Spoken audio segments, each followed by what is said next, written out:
먼저 요한복음 9장 1절부터 7절의 말씀, 그리고 14절의 말씀을 보시겠습니다. 요한복음 9장 1절부터 7절의 말씀과 14절의 말씀입니다. 예수께서 가시다가 날 때부터 눈먼 사람을 보셨다. 제자들이 예수께 물었다. 선생님, 이 사람이 눈먼 사람으로 태어난 것이 누구의 죄 때문입니까? 이 사람의 죄입니까? 부모의 죄입니까? 예수께서 대답하셨다. 이 사람이 죄를 지은 것도 아니요, 그의 부모가 죄를 지은 것도 아니다. 하나님께서 하시는 일들을 그에게서 드러내시려는 것이다. 우리는 나를 보내신 분의 일을 낮 동안에 해야 한다. 아무도 일할 수 없는 밤이 곧 온다. 내가 세상에 있는 동안 나는 세상의 빛이다. 예수께서 이 말씀을 하신 뒤에 땅에 침을 뱉어서 그것으로 진흙을 개어 그의 눈에 바르시고 그에게 실로암 못으로 가서 씻으라고 말씀하셨다. 실로암은 번역하면 보냄을 받았다는 뜻이다. 그 눈먼 사람이 가서 씻고 눈이 밝아져서 돌아갔다. 그런데 예수께서 진흙을 개어 그의 눈을 뜨게 하신 날이 안식일이었다. 요한복음 8장 59절을 보면 유대인들이 예수님을 돌로 치려고 했을 때 예수께서는 숨어서 성전 밖으로 나가셨음을 볼 수 있습니다. 오늘 우리가 본 본문의 말씀은 그 이후 사건으로 9장 1절은 예수께서 가시다가 라고 시작합니다. 안식일의 치료 기사 중 하나인 요한복음 9장에 기록된 이 일은 아마도 예수께서 얼마 후에 있을 수전절에 참석하기 위해 예루살렘으로 가는 도중에 일어났을 것으로 추정할 수 있습니다. 그리고 요한은 14절에서 이 일이 안식일에 있었음을 의도적으로 소개하고 있습니다. 길을 가시다가 예수께서는 태어나면서 시각장애가 있던 한 사람을 보셨습니다. 요한은 날 때부터 눈먼 사람이라고 이 사람을 특정합니다. 사실 어떤 시각장애자를 태어나면서부터 시각장애가 있었음을 알았다는 것은 예수께서 그에게 관심을 갖고 그를 특별히 고쳐주셨음을 보여줍니다. 나면서부터 시각장애가 있던 이 사람을 본 제자들은 예수께 매우 현학적인 질문을 던집니다. 이 사람이 누구의 죄로 태어나면서부터 시각장애를 갖게 되었느냐는 것입니다. 선생님, 이 사람이 눈먼 사람으로 태어난 것이 누구의 죄 때문입니까? 이 사람의 죄입니까? 부모의 죄입니까? 사실 출생 때부터 시각장애를 갖고 태어났다는 문제, 이것은 유대인들에게 도덕적 질문을 야기했습니다. 왜냐하면 유대인들은 도덕적 보응을 심각하게 생각하는 집단이기 때문입니다. 이들은 특별히 질병이 죄의 필연적 결과라고 생각했습니다. 그들은 죄는 현세에서 처벌된다고 일반적으로 믿고 있었습니다. 그들의 사고 속에는 인과응보의 원리가 자리하고 있었습니다. 과거 선악의 인연에 따라서 뒷날 기륭 화복의 갚음을 받게 된다는 생각입니다. 그래서 그들은 세상에서 일어나는 모든 일에 대하여 좋은 일 혹은 불행한 일을 이러한 방식으로 이해했습니다. 어떤 사람이 복을 받으면 무슨 좋은 일을 했기에 복을 받았나? 혹은 불행한 일을 당하면 무슨 끔찍한 일을 했기에 이런 불행이 찾아왔나?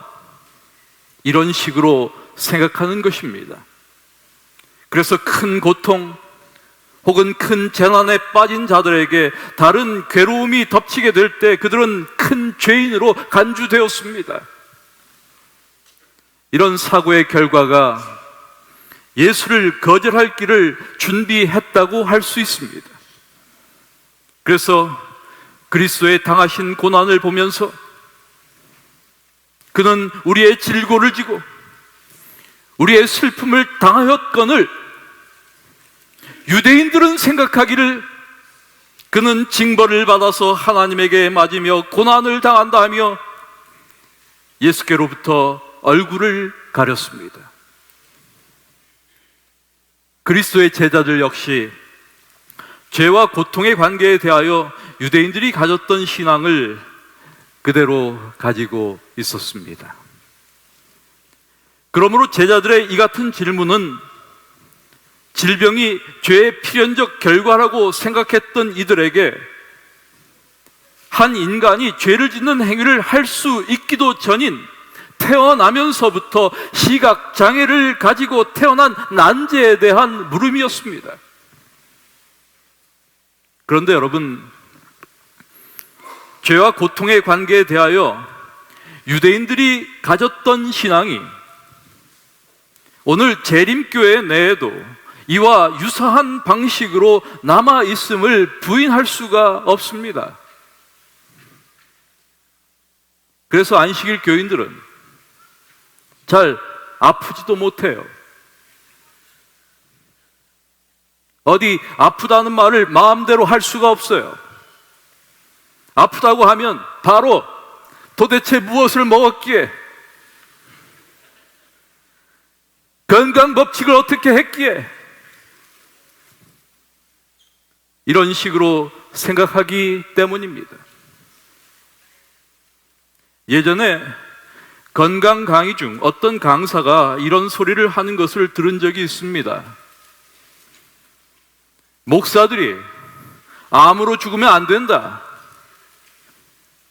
재림 교인들은 암에 걸리면 안 된다.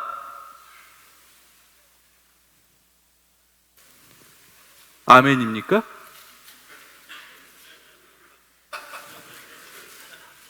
정말 그렇습니까?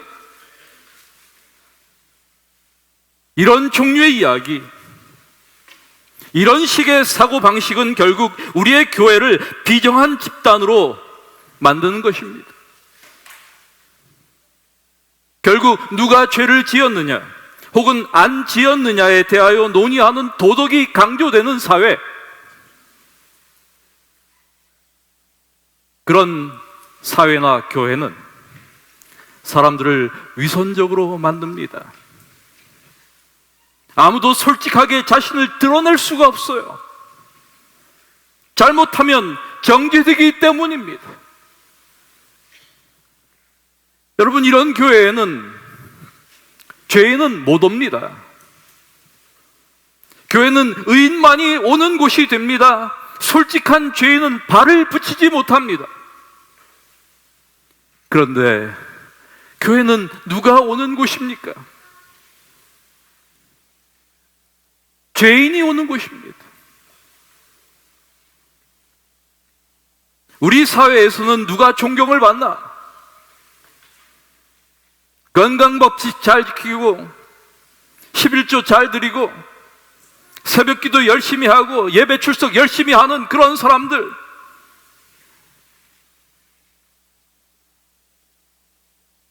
이거 하지 말라는 뜻이 아니에요, 여러분.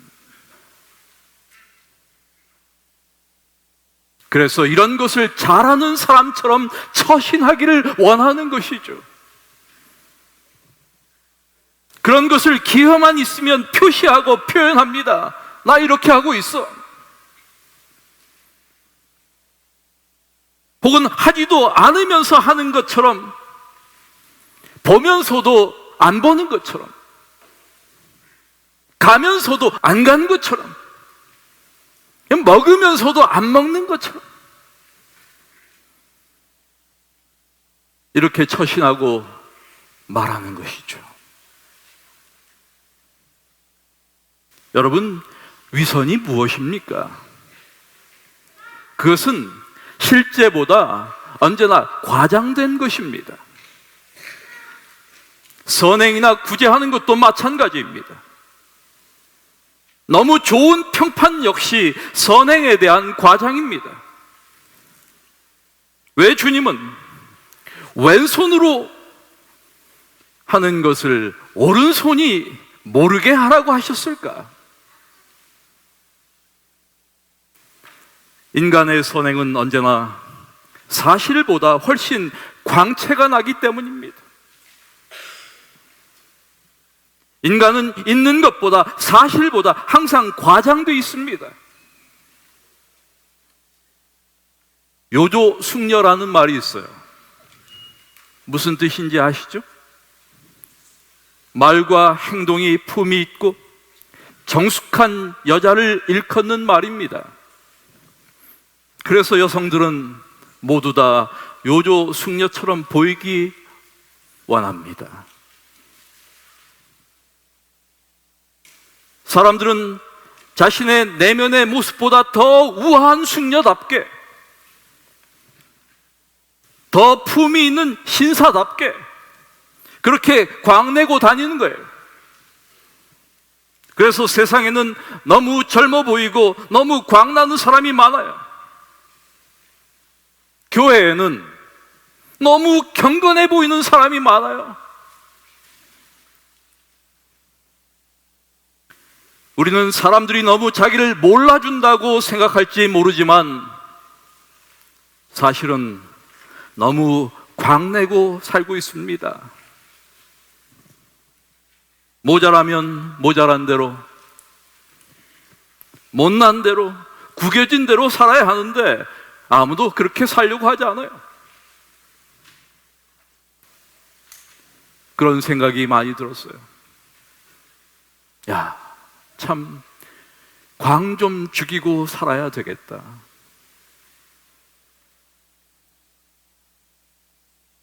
그런데 어떤 사람은 평범하게 보이고 광도 안 나는데 내면이 훨씬 건강한 사람이 있어요. 그리스도인은 어떤 사람일까? 분명 외형보다 내면이 난 사람입니다. 그런데 여러분, 왜 예수님은 이 인과응보의 원리가 지배하는 사회에서 이 시각장애인을 고치셨을까? 이 사람은 날 때부터 시각장애인으로 태어난 사람이었습니다. 태어나서 한 번도 빛을 보지 못한 사람이었습니다. 그런데 제자들이 이런 시각장애자를 보고 묻는 질문이 다름 아니라 누구의 죄 때문이라는 것입니다. 누구의 죄 때문입니까? 이 사람의 죄입니까? 부모의 죄입니까? 여러분, 비정한 질문이에요. 우리는 제자들의 질문에서 어떤 연민도, 어떤 동정도 느끼지 못합니다. 제자들의 질문에 대하여 예수님께서 이렇게 대답하셨습니다. 이 사람이 죄를 지은 것도 아니요 그의 부모가 죄를 지은 것도 아니다. 하나님께서 하시는 일들을 그에게서 드러내시려는 것이다. 우리는 나를 보내신 분의 일을 낮 동안에 해야 한다. 아무도 일할 수 없는 밤이 곧 온다. 내가 세상에 있는 동안 나는 세상의 빛이다. 예수께서는 제자들에게 이 사람이 시각장애를 갖게 된 것이 이 사람이나 그 부모가 죄를 지었기 때문이 아니라는 점을 가르치시면서 제자들의 잘못된 생각을 바로 잡아주시기 원했습니다. 그리고 그것은 당시 유대인들의 잘못된 일반적 사고의 과오를 바로잡는 것이었습니다. 뿐만 아니라 예수께서는 그가 죄와 상관없이 아마도 질병이나 다른 문제로 시각장애인으로 태어났지만 이제 그 안에서 하나님께서 하시는 일들이 나타날 것임을 말씀하셨습니다. 그렇다면 여러분, 하나님의 하시는 일은 무엇일까요? 오늘 우리는 그것을 보려는 것입니다. 하나님은 그를 통하여 어떤 일을 하셨는가? 우리는 요한복음 9장의 치유 기사 속에서 요한이 선택적으로 사용한 언어를 주목해야 합니다. 4절의 말씀, 우리는 나를 보내신 분의 일을 낮 동안에 해야 한다. 아무도 일할 수 없는 밤이 곧 온다. 내가 세상에 있는 동안 나는 세상의 빛이다. 6절, 진흙을 개어 그의 눈에 바르시고 7절에 있는 말씀, 그에게 실로암 못으로 가서 씻으라고 말씀하셨다. 14절, 그런데 예수께서 진흙을 개어 그의 눈을 뜨게 하신 날이 안식일이었다. 지금 요한은 매우 상징적 언어들을 선택적으로 사용하고 있음을 볼 수 있습니다. 낮과 밤이 대조되고 예수님은 스스로를 세상의 빛으로 묘사하십니다. 이러한 사실은 나면서부터 눈이 보이지 않는 사람을 고치신 이유가 그분이 세상의 빛이 되심과 무관하지 않음을 보여줍니다. 이 일을 통해서 예수님은 세상의 빛으로서 그분의 구원의 역사를 분명히 드러내고 계시는 것입니다.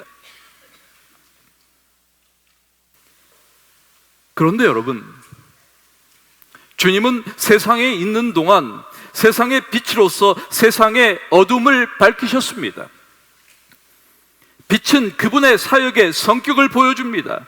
그것은 어둠 가운데 있는 자들을 보게 하는 것이었으며 죄에 빠진 자들을 구원하는 것이었습니다. 그런데 세상의 빛이신 예수님께서 그 같은 당신의 사역을 우리에게 맡기셨어요. 우리를 세상의 빛이라고 하신 것입니다. 너희는 세상의 빛이라. 산 위에 있는 동네가 숨기우지 못할 것이다.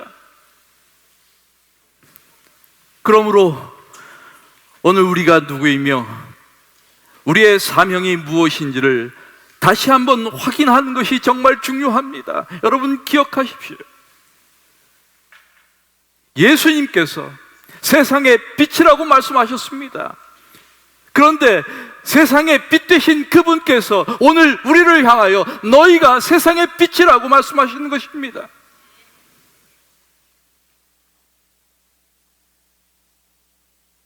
사실 예수님의 이 시각장애자를 고치시는 치유 행위는 매우 이상하게 보입니다. 놀랍게도 예수님께서는 말씀이 아닌 행동으로 그를 치유하는 것입니다. 그냥 말씀으로 능히 고치실 수 있는 분이 왜 진흙을 이겨 그의 눈에 바르시는 것일까? 이것은 매우 상징적 모습이 아닐 수 없습니다. 주님은 침을 뱉어서 그것으로 진흙을 개는 것입니다. 여러분, 이 장면은 무엇을 생각하게 할까요? 지금 예수님은 진흙을 이기시는 분입니다. 진흙을 이기시는 하나님. 그것은 인간을 창조하시기 위하여 흙으로 사람을 빚으시는 하나님의 이미지를 보여줍니다. 하나님의 창조하시는 행위를 우리에게 상기시키는 것입니다. 그렇습니다. 창조야말로 하나님의 하시는 일입니다. 예수님은 진흙을 이겨 그의 눈에 바르신 뒤에 이 사람에게 실로암 못으로 가서 씻으라고 말씀하셨습니다. 실로암이란 이름은 보냄을 받았다, 보냄 받은 자라는 의미를 가지고 있어요. 그래서 이 표현은 요한복음 1장 6절과 3장 28절에서 침례 요한의 사명과 관련해서 사용된 표현이기도 합니다. 또한 동일한 단어가 요한복음 3장 17절에서 하나님이 그 아들을 세상에 보내신 예수님의 보냄 받으심과 관련해서 사용되었습니다.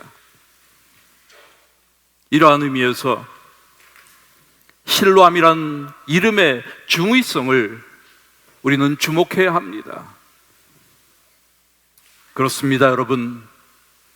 이 시각장애자가 실로암에 가서 씻는 것은 여러 가지 의미를 함축하고 있었습니다. 진흙이나 이 사람이 씻기 위하여 갔던 못에 치료의 능력이 있는 것이 아니었습니다. 분명히 치유력은 그리스도 안에 있었습니다. 예수님께서 그 사람을 실로암 못에 보내신 것은 그의 눈을 예수님 자신이 고쳐주신다는 의미를 내포하고 있었습니다. 사실 유대인들은 옛날부터 실로암을 좋아하지 않았습니다. 선지자 이사야도 말하기를 이 백성이 천천히 흐르는 실로암 물을 버리고 르신과 르말리아의 아들을 기뻐하니라고 하였습니다. 예수님 당시에도 유대인들은 실로암 물로 상징된 여호와의 종교를 반대하는 의미에서 예수님을 배척했습니다. 그러나 여호와의 참 종교는 예수 그리스도로 대표되었으며 실로암 물로 상징되었습니다. 그러므로 이 시각장애자가 실로암 못에 가서 씻는 것은 그가 그리스도께 나아가야 함을 보여주는 것입니다. 이것은 동시에 그리스도인의 침례와 죄의 용서를 생각하게 하는 것입니다. 이렇게 요한복음의 말씀은 상징성으로 충만합니다. 여러분, 예수 그리스도가 누구입니까? 그분은 창조주십니다. 그리고 그분은 이 사람을 통하여 하나님의 하신 일을 보여줍니다. 그런데 이렇게 하나님께서 그의 눈을 뜨게 하신 날이 안식일이었습니다. 여러분, 안식일은 어떤 날입니까? 안식일은 오늘 우리에게 어떤 의미가 있습니까?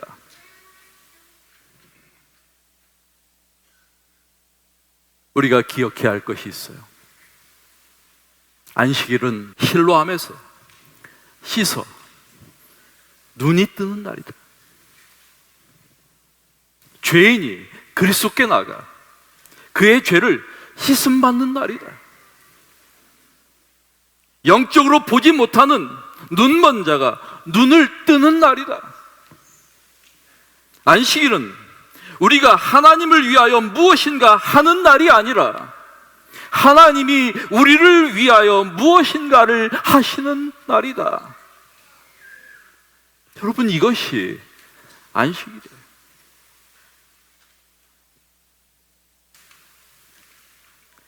예수께서는 보지 못했다가 보게 된 사람이 주님 내가 믿습니다라고 말하고 예수께 엎드려 절하는 이 사람에게 또 말씀하셨습니다.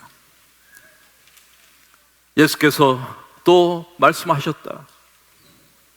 나는 이 세상을 심판하러 왔다. 못 보는 사람은 보게 하고 보는 사람은 못 보게 하려는 것이다. 그런데 예수님께서 이렇게 말씀하실 때 예수와 함께 있던 바리새파 사람들이 이 말씀을 듣고 나서 이렇게 이야기합니다. 우리도 눈이 먼 사람이란 말이요. 그때 예수께서 그들에게 말씀하셨습니다. 너희가 눈이 먼 사람들이라면 도리어 죄가 없을 것이다. 그러나 너희가 지금 본다고 말하니 너희의 죄가 그대로 남아있다. 여러분, 예수님의 이 말씀을 들을 때 우리 자신은 과연 보는 자인지 못 보는 자인지 의문이 들어요. 여러분, 우리는 어떤 존재입니까? 나는 보는 자인가? 못 보는 자인가?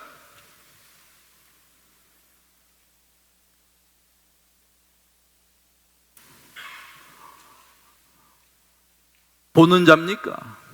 못 보는 자입니까?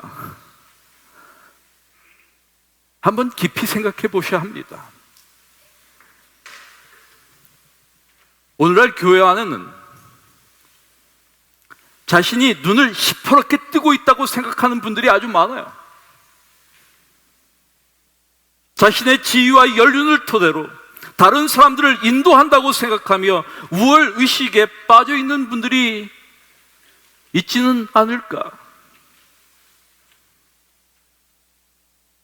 그러나 이 질문 앞에서 누가 우리는 본다, 나는 본다, 그래서 특별하다, 이렇게 말하며 자랑할 수 있을까? 사도 바울 같은 위대한 사도조차도 스스로를 죄인 중에 괴수라 부르며 오직 주님의 은혜 가운데 살아감을 고백하지 않습니까?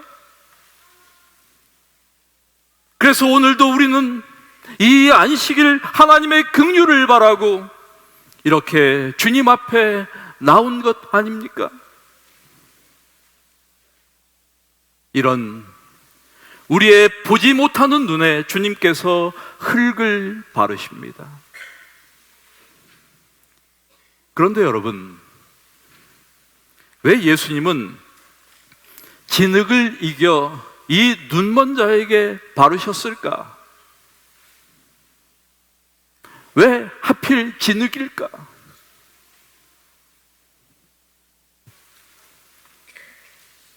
예수님께서 괜히 진흙을 바르신 것이 아닙니다. 진흙에 어떤 특별한 효능이 있기 때문도 아닙니다. 그러나 진흙은 우리의 근본을 깨닫게 합니다. 창세기 3장 17절부터 23절의 말씀을 상기시키는 것입니다. 너는 흙이니 흙으로 돌아갈 것이다. 그의 근본된 토지를 갈게 하셨다. 여러분, 그렇습니다. 사람은 흙에서 왔습니다. 이렇게 안식일은 우리의 근본이 흙인 것을 깨닫게 하는 날입니다. 그리고 하나님의 새로운 창조 행위를 기대하는 날입니다. 언제 우리가 우리의 근본을 잃어버릴까? 인간이 기고만장할 때가 언제일까? 큰 돈을 벌고 명성을 얻고 건강해서 정말 팔팔하고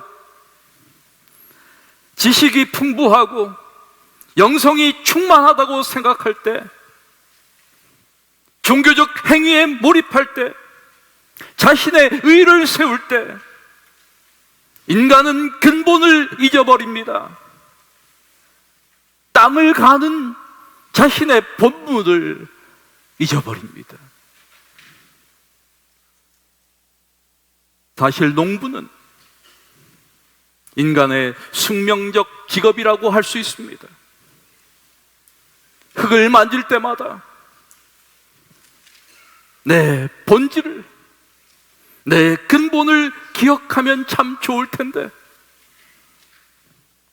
불행하게도 우리는 그것을 잊는 이 망각, 이 눈멈,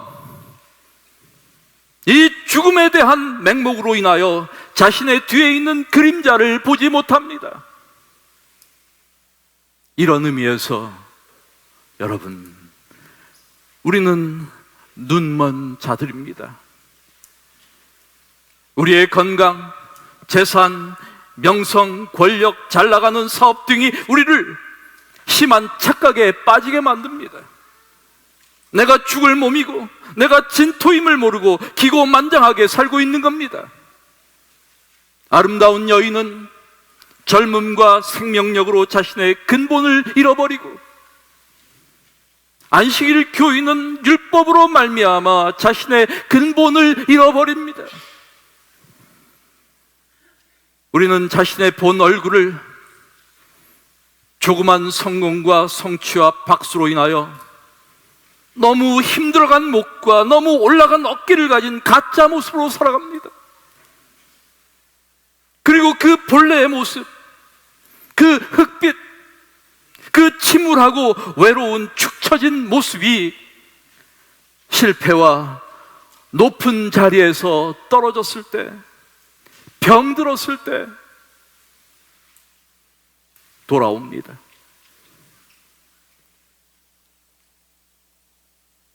여러분, 인간이 하나님을 찾을 때가 언제일까?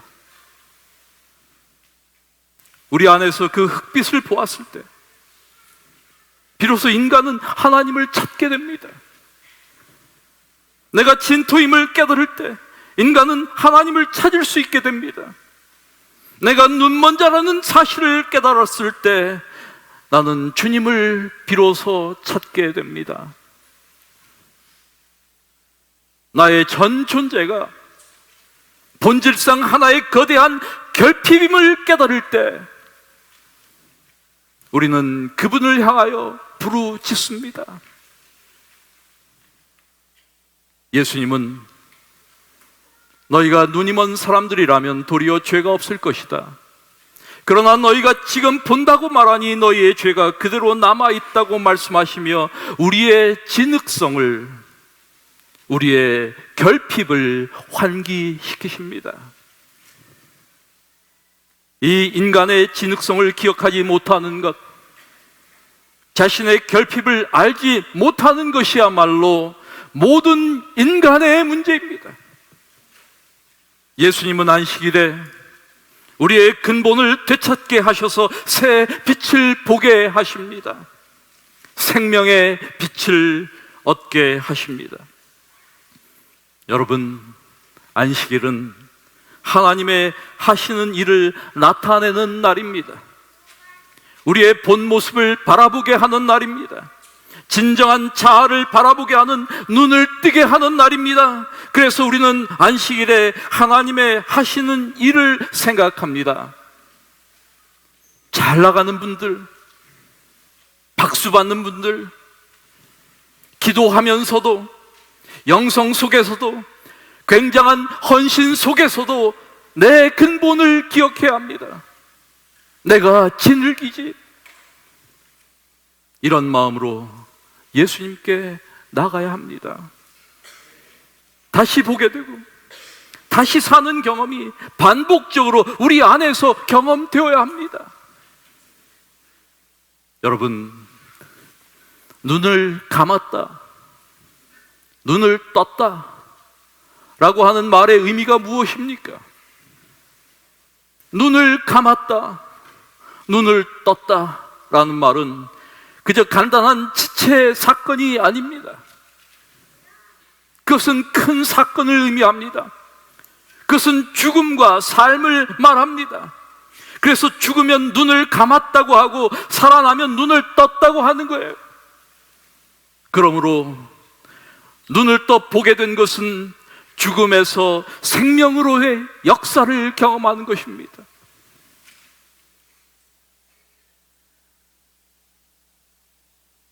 사랑하는 우리 교회 여러분, 이제 좀 눈을 떠야 되지 않겠습니까? 눈먼 자를 보게 하고 흑암 가운데 앉은 자들에게 광명을 주시는 실로함이신 그리스도를 이제 보셔야 하지 않겠습니까? 우리의 근본을 잊은 이 망각, 우리의 결핍을 보지 못하는 이 눈먼, 그리고 죽음에 대한 맹목을 실로암 되신 그리스도께 나가 고침을 받는 그런 안식일이 되었으면 좋겠습니다. 빛 대신 주님을 바라보며 하나님의 임재에 충만한 은총을 우리의 삶에서 누리며 또 다가오는 한 주를 우리 모두가 기쁨으로 살아가게 되기를 이 시간 기도드립니다. 말씀을 마칩니다.